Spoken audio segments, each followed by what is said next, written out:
வணக்கம். தடத்தின் மதிய நேர செய்திகளுடன் இணைந்து கொள்கிறீர்கள். விரிவான செய்திகளுக்கு செல்ல முன் முதலில் தலைப்புச் செய்திகள். விவசாயிகளுக்கான உரமானியம் குறித்து வெளியான தகவல்.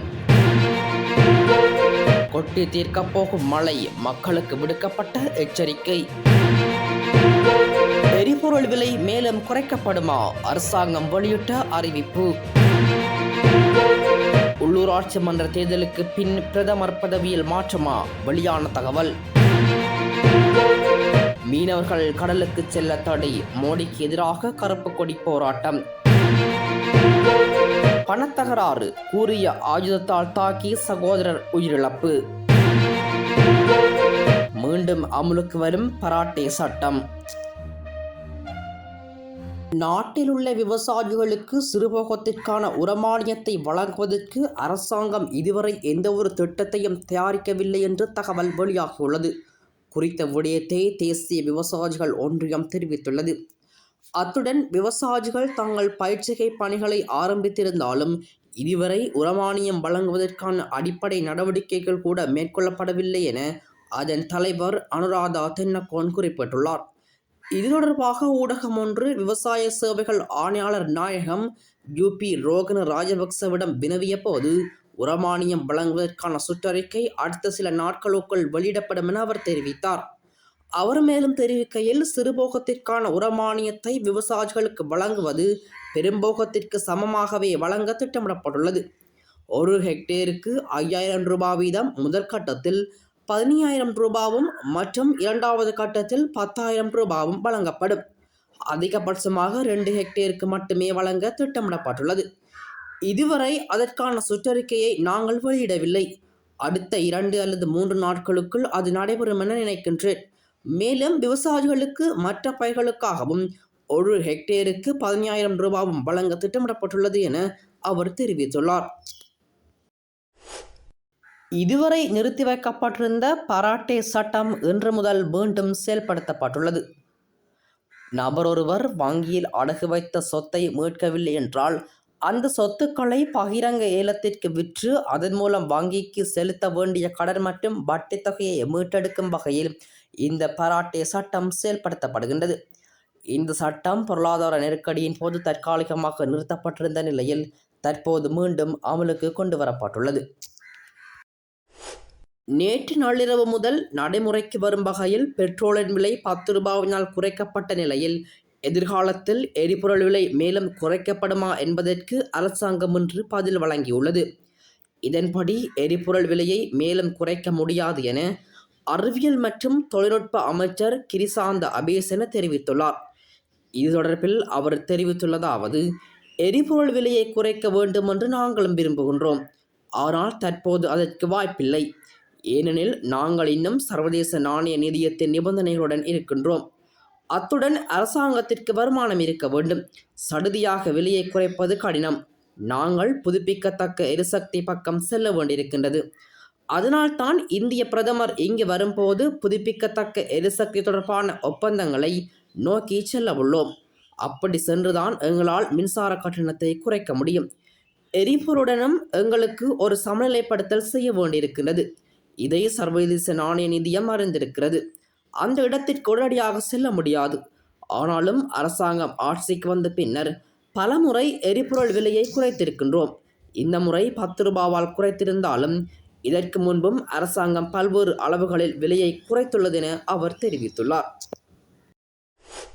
பிரதமர் நரேந்திர மோடி பாம்பன் புதிய ரயில் பாலம் திறப்பு விழாவிற்கு வருகை தருவதை முன்னிட்டு ராமநாதபுரம் மாவட்ட மீனவர்கள் ஏப்ரல் 4, 5, 6 ஆகிய 3 நாட்கள் கடலுக்கு செல்ல தடை விதிக்கப்பட்டுள்ளது.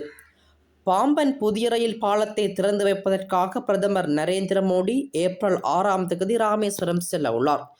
இதனால் பாதுகாப்பு காரணங்களுக்காக ராமநாதபுரம் மாவட்டத்தைச் சேர்ந்த மீனவர்கள் ஏப்ரல் 4ஆம் தேதி முதல் 6ஆம் தேதி வரை 3 நாட்கள் கடலுக்கு செல்வதற்கு தடை விதிக்கப்பட்டுள்ளது.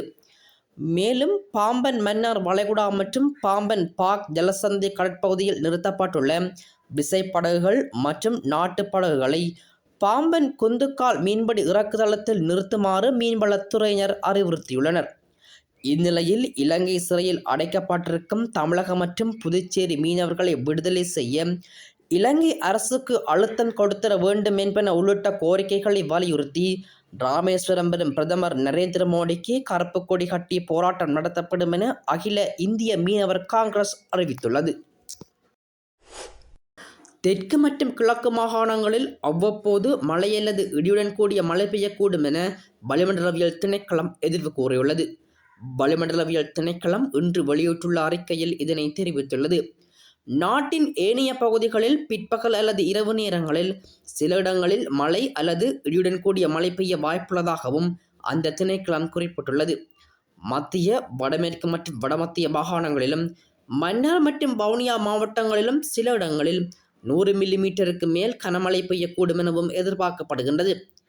மேற்கு சபரகமுவ, மத்திய, வடமத்திய மற்றும் ஊவா மாகாணங்களிலும் குர்நாகல் மாவட்டத்திலும் சில இடங்களில் காலை நேரத்தில் பனிமூட்டமான நிலை காணப்படலாம் என வளிமண்டலவியல் திணைக்களம் அறிவித்துள்ளது. இடியுடன் கூடிய மழையின் போது ஏற்படக்கூடிய தற்காலிக பலத்த காற்று மற்றும் மின்னல் தாக்கங்களால் ஏற்படும் அபாயங்களை குறைப்பதற்கு தேவையான முன்னெச்சரிக்கை நடவடிக்கைகளை மேற்கொள்ளுமாறு வளிமண்டலவியல் திணைக்களம் பொதுமக்களை கேட்டுக்கொண்டுள்ளது. பணத்தகராறினால் 2 சகோதரர்களுக்கிடையே ஏற்பட்ட வாக்குவாதம் முற்றியதில் மூத்த சகோதரர் கூறிய ஆயுதத்தால் தம்பியை தாக்கி கொலை செய்துள்ளதாக போலீசார் தெரிவித்தனர்.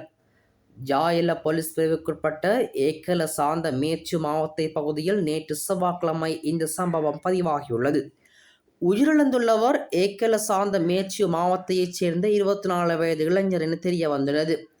ஏக்கல பகுதியைச் சேர்ந்த 35 வயதுடைய சந்தேக நபர் கைது செய்யப்பட்டுள்ளார். மேலும் சம்பவம் தொடர்பில் ஜாயல போலீசார் மேலதிக விசாரணைகளை மேற்கொண்டு வருகின்றனர்.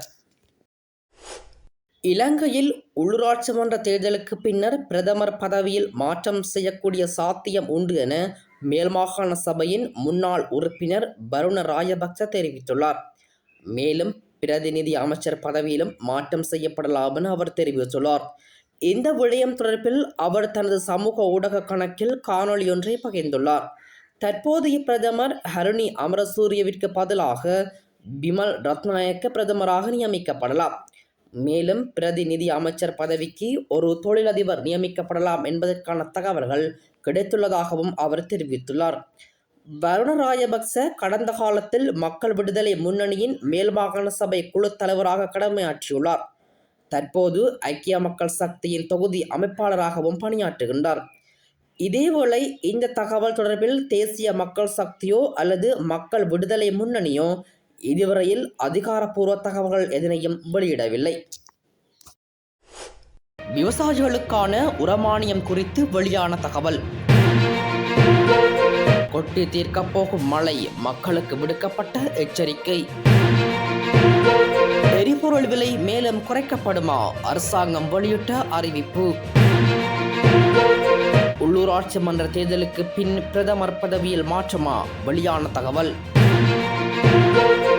மீனவர்கள் கடலுக்கு செல்ல தடை, மோடிக்கு எதிராக கருப்பு கொடி போராட்டம். பணத்தகராறு, கூறிய ஆயுதத்தால் தாக்கி சகோதரர் உயிரிழப்பு. மீண்டும் அமுலுக்கு வரும் பராட்டே சட்டம். இது போன்ற செய்திகளை தெரிந்து கொள்ள தடம் நியூஸ் சேனலை சப்ஸ்கிரைப் செய்து அருகில் உள்ள பெல் பட்டனை கிளிக் செய்யுங்கள். மேலும் இது போன்ற செய்திகளை உடனுக்குடன் தெரிந்து கொள்ள தடம் FM.com என்ற இணையதளத்தின் வாயிலாகவும் எங்களுடன் இணைந்து கொள்ளுங்கள்.